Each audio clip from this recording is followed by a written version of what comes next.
السلام علیکم ورحمۃ اللہ وبرکاتہ۔ قابل احترام فارغات اور طالبات، آج ہمارا موضوع ہے بیت المقدس، یعنی فلسطین میں جو مسجد اقصیٰ ہے اس حوالے سے کچھ تاریخی باتیں غور سے سنیے۔ آپ جانتی ہیں کہ اس روئے زمین میں اللہ کے 3 مقدس مقامات ہیں۔ ایک مسجد حرام جہاں نماز پڑھنا 1,00,000 نماز کے برابر انسان کو اجر ملتا ہے۔ دوسرا مسجد نبوی جہاں نماز پڑھنا 1,000 نماز کے برابر انسان کو ثواب ملتا ہے۔ اور تیسری مسجد اقصیٰ ہے جو فلسطین میں موجود ہے، اور اس مسجد میں نماز پڑھنے سے اللہ تبارک و تعالی 250 نمازوں کا ثواب اللہ عطا کرتے ہیں۔ بہرحال بڑی تاریخی مسجد ہے۔ تقریباً مسجد اقصیٰ کی اگر آپ تاریخ دیکھیں، یعنی سب سے پہلے اس مسجد کو کس نے تعمیر کی؟ صحیح بخاری کی حدیث ہے، اللہ کے نبی نے فرمایا صلی اللہ علیہ وسلم نے، اس روئے زمین میں سب سے پہلے مسجد حرام کی تعمیر ہوئی اور اس کے بعد مسجد اقصیٰ کی تعمیر ہوئی۔ اور آپ سے پوچھا گیا کہ ان دونوں کے درمیان کتنی مدت رہی، تو کہا کہ مسجد حرام اور مسجد اقصیٰ کی تعمیر کے درمیان 40 سال کی مدت رہی۔ تو گویا کہ پہلی یعنی مسجد اس روئے زمین کی مسجد حرام ہے، جسے آدم علیہ السلام نے بنایا، اور بعض نے کہا کہ فرشتوں نے بنایا، اور اس کے ٹھیک 40 سال کے بعد مسجد اقصیٰ کی تعمیر ہوئی۔ اب اس کی تعمیر کس نے کی؟ امام ابن حجر رحمۃ اللہ علیہ فرماتے ہیں فتح الباری میں کہ بعض روایتیں جن سے ہمیں یہ بات ملتی ہے کہ حضرت آدم علیہ السلام نے ہی یعنی اس کی تعمیر کی، اور بعض نے کہا کہ فرشتوں نے تعمیر کی، اور بعض نے کہا کہ نوح علیہ السلام کے بیٹے سام نے اس کی تعمیر کی، اور بعض نے کہا کہ یعقوب علیہ السلام نے تعمیر کی۔ ایسی مختلف روایات ملتی ہیں، لیکن بالاتفاق تمام علماء کے پاس مسجد حرام کعبۃ اللہ کی دوبارہ تعمیر کرنے والے ابراہیم علیہ السلام ہیں، تو اسی طرح مسجد اقصیٰ کی دوبارہ تعمیر کرنے والے سلیمان علیہ السلام ہیں۔ ٹھیک ہے نا؟ تو یہ مسجد اقصیٰ کی تعمیر کے حوالے سے کچھ باتیں رہی۔ اب یہ مسجد اقصیٰ فلسطین میں ہے۔ اب تاریخی ناحیے سے دیکھیں کہ سب سے پہلا قبیلہ جو فلسطین میں آباد ہوا وہ کون سا قبیلہ ہے؟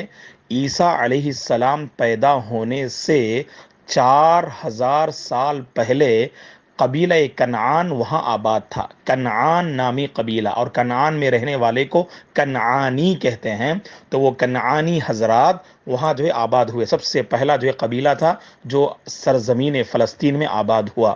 اور اسی طرح سے ہم دیکھتے ہیں کہ بنی اسرائیل بھی وہاں آباد تھے۔ اب یہ بنی اسرائیل کب آباد ہوئے؟ اس سلسلے میں ہمیں حضرت داؤد علیہ السلام کی تاریخ پڑھتے ہیں تو یہ بات ہمیں ملتی ہے کہ آپ جانتے ہیں کہ حضرت داؤد علیہ السلام کے دور میں کہ طالوت اور جالوت کے درمیان زبردست جنگ ہوئی، اور داؤد علیہ السلام طالوت کے لشکر میں تھے، اور آپ یعنی علیہ السلام نے داؤد علیہ السلام نے جالوت کا قتل کر دیا۔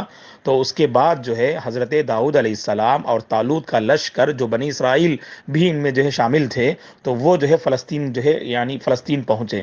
تو اس سے معلوم ہوتا ہے کہ بنی اسرائیل حضرت داؤد علیہ السلام کے ساتھ یعنی فلسطین پہنچے۔ اور سرزمین فلسطین کے سلسلے میں ایک اہم بات یہ ہے کہ یہاں پر جو عظیم مسجد ہے کہ یعنی امت اسلامیہ، اگر ہم دیکھیں گے اللہ کے نبی صلی اللہ علیہ وسلم نبی بنائے جانے کے بعد یعنی اس کے بہت سارے ادوار گزرے ہیں تاریخ میں۔ ابتدا ہی سے دشمنوں نے کبھی اس پر قبضہ کیا، مسلمانوں کے ہاتھوں میں وہ مسجد رہی ایسے، لیکن اللہ کے نبی کی بعثت کے موقع پر دشمنان اسلام ہی کا اس پر قبضہ تھا، یعنی یہودی لوگ اس پر اپنا قبضہ جمائے ہوئے تھے۔ تو گویا کہ عمر بن خطاب رضی اللہ عنہ کی خلافت میں، عمر بن خطاب رضی اللہ عنہ کی خلافت میں 15ویں ہجری میں مسلمان الحمدللہ پہلی بار مسجد اقصیٰ کو فتح کرتے ہیں اور اپنے نگرانی میں لیتے ہیں۔ عمر بن خطاب رضی اللہ عنہ پہلے ایک لشکر کو بھیجتے ہیں مدینہ سے، تاکہ فلسطین پر یہودیوں کو مار بھگائیں اور مسجد اقصیٰ کو اپنی نگرانی میں لیں۔ جب وہ لشکر وہاں پہنچتا ہے تو امیر لشکر وہاں سے خط لکھتے ہیں حضرت عمر بن خطاب رضی اللہ عنہ کے نام، امیر المومنین آپ تشریف لائیے، یہاں حالات بہت نازک ہیں۔ تو عمر بن خطاب رضی اللہ عنہ جاتے ہیں فلسطین، اور جیسے ہی داخل ہوتے ہیں تو عمر بن خطاب رضی اللہ عنہ کو دیکھ کر دشمنوں کے دل میں ایک عجیب قسم کا ڈر پیدا ہو گیا۔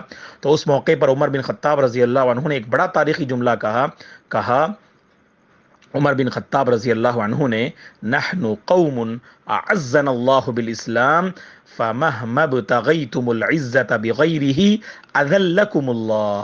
ہم ایسی قوم ہیں، اللہ تبارک و تعالیٰ نے اسلام کے ذریعے ہمیں عزت دی، اسلام کو چھوڑ کر کسی اور میں تم عزت کو تلاش کرو گے، اللہ تمہیں ذلیل کر کے رکھ دے گا. تو یہ تاریخی جملہ کہتے ہیں عمر بن خطاب رضی اللہ عنہ، اور آگے بڑھتے ہیں. دشمنان اسلام اپنا ہتھیار ڈال دیتے ہیں اور مسلمان مسجد اقصیٰ کو اپنی نگرانی میں لے لیتے ہیں اور فلسطین کو جو ہے فتح کر لیتے ہیں. مزید اس جو ہے فلسطین اور بیت المقدس کے سلسلے میں کچھ تاریخی باتیں ہیں، انشاءاللہ جو ہے وہ ہم کل انشاءاللہ معلوم کرتے ہیں. اللہ تبارک و تعالی ہماری مساجد کو آباد رکھے، ہماری مساجد کو رب ذوالجلال جو ہے ان کی حفاظت فرمائے. آمین. فجزاکن اللہ خیر و بارک فیکن. شکراً.